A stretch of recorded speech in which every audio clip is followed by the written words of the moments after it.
Salam, selamat pagi saudara yang terkasih. Sebelum kita mendengarkan firman Tuhan, mari kita berdoa. Bapak, terima kasih buat pagi hari ini, kami sungguh sangat bersyukur. Dan sebentar kami mendengarkan firman-Mu, berbicaralah kepada kami karena kami siap mendengar. Terima kasih, dalam nama Yesus Kristus kami berdoa dan mengucap syukur.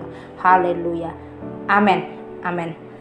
Saudara yang terkasih, saya kembali berbicara minggu ini masih tentang topik kita minggu lalu, mengenai iman yang mengalahkan ketakutan. Saudara yang terkasih, kita ke minggu lalu belajar tentang bagaimana kitab Mazmur mengatakan waktu dia berseru-seru kepada Tuhan dalam kesesakan mereka, ya, dikeluarkannya mereka dari kecemasan mereka. Saudara yang terkasih, fokus kepada apa yang di belakang kita sebenarnya sama saja dengan menjatuhkan jangkar dari kapal, saudara, ya. Jangkar itu kayak sauh atau perangkat kapal. Nah, fokus ke masa lalu sama saja dengan memilih duduk diam dan pada akhirnya menjadi mati.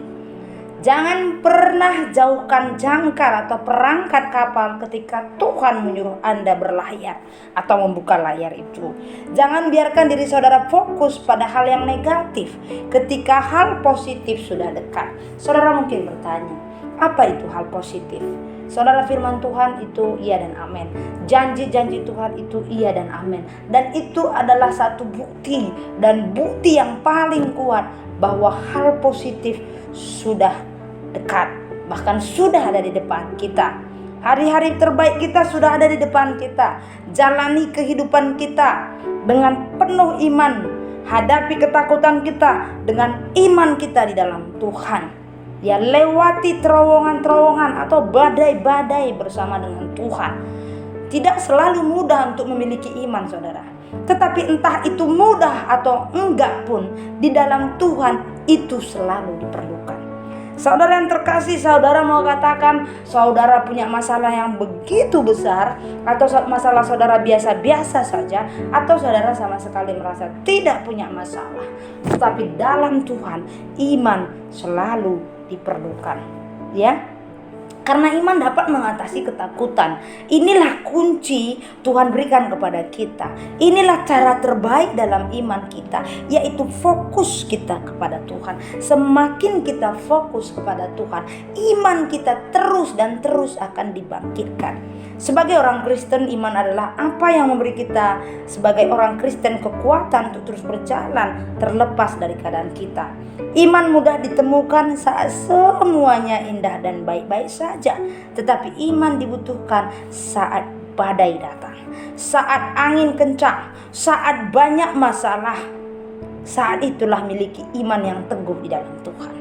Saudara, kalau everything okay, everything good, kita mungkin biasa dengan omongan iman. Terima kasih Tuhan, aku hadapi semua. Ya, kita sudah pegang solusi. Kita sudah ada solusi untuk masalah yang kita hadapi. Tapi mungkin sekarang saudara dalam situasi tidak memiliki solusi. Saudara dalam situasi tidak tahu lagi berkata-kata apa sama Tuhan dalam doa saudara. Saudara dalam situasi di mana sudah jatuh ditimpa tangga lagi. Masalah ini belum selesai, masalah yang lain datang. Solusi yang ini belum dapat, yang lain sudah datang. Saudara, pada saat kondisi ini ada kabar baik untuk saudara. Tetaplah berdiri teguh di dalam Tuhan. Ketahuilah bahwa apapun yang terjadi dalam hidup saudara telah direncanakan Tuhan. Tetapi mungkin kita bertanya, bagaimana kita tetap percaya di tengah badai? Sangat mudah untuk mengatakan bahwa iman kita tidak akan goyah ketika hidup berjalan dengan lancar, saudara. Tetapi lebih sulit untuk mengatakannya ketika saudara berada di tengah badai. Itu memang betul. Nah, tapi beginilah kuncinya dalam Tuhan. Saudara harus bangkit di dalam ketakutan saudara dengan iman saudara. Terkadang yang bisa Anda lakukan adalah hanyalah berdiri tegak dan mendorong lurus ke depan, ya. Namun ada perbedaan antara berdiri diam dan diam saja, saudara, tanpa berbuat apa-apa. Ya, orang yang hanya berdiam saja tanpa berbuat apa-apa dan hanya ngomong Tuhan akan selesaikan, tapi dia tidak berdiri tegak dan dia tidak memiliki iman dan dia hidup dalam kehidupan yang seolah-olah tidak ada harapan. Lama-lama kita mati, saudara. Mati harapan, mati semangat, mati sukacita, ya. Baru kita mulai bertanya, kenapa aku jadi begini? Kenapa aku jadi orang yang sangat menderita ya? Sebenarnya itu karena pikiran kita. Karena itu saudara yang terkasih, kadang-kadang kita memang harus berdiri dan mendorong, ya. Dan kalaupun kita diam dan tetap berdiri dalam Tuhan, saudara yang terkasih.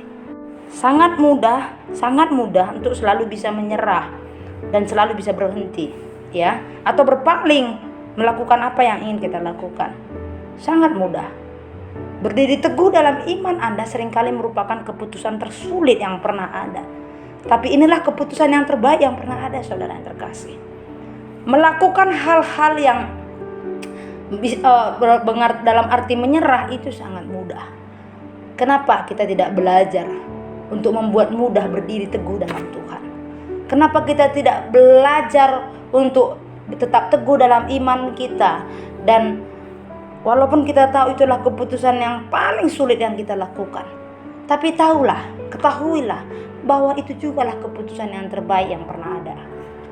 Untuk tetap aman dalam menghadapi ketika badai melanda perahu kehidupan Anda dan perjalanan Anda semakin sulit, berdirilah teguh, bertahanlah. Hidup ini penuh dengan ombak. Terkadang Anda muncul tanpa cedera, semuanya baik-baik saja, tak ada babak belur. Tapi terkadang saudara kita memang harus babak belur, ya. Tapi pahamilah satu hal, selama saudara berdiri dalam iman yang teguh, Anda pasti selamat. Anda akan muncul sebagai pemenang.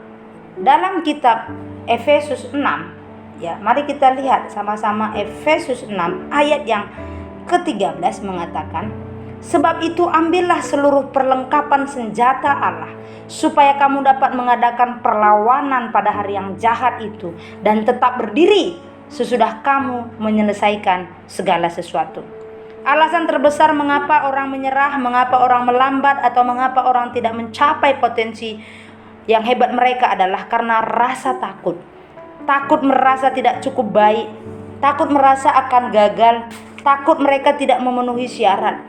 Tetapi kabar baiknya adalah Tuhan tidak pernah memanggil orang yang memenuhi syarat, saudara. Tuhan sendirilah yang akan memenuhi syarat itu.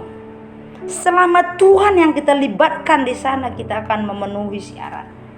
Ya, Saulus yang menjadi Paulus, Nuh, Daud, Musa, semua ini memiliki kisah atau pengalaman di mana ada rasa takut mereka, di mana ada dalam titik ketakutan, kurang beriman, orang yang bukan siapa-siapa, tetapi mereka menjadi seseorang yang luar biasa. Itu semua karena iman mereka dalam Tuhan. Terkadang hidup itu keras, sering keras kita terjebak dalam badai besar seperti Nuh. Dia terjebak dalam badai besar.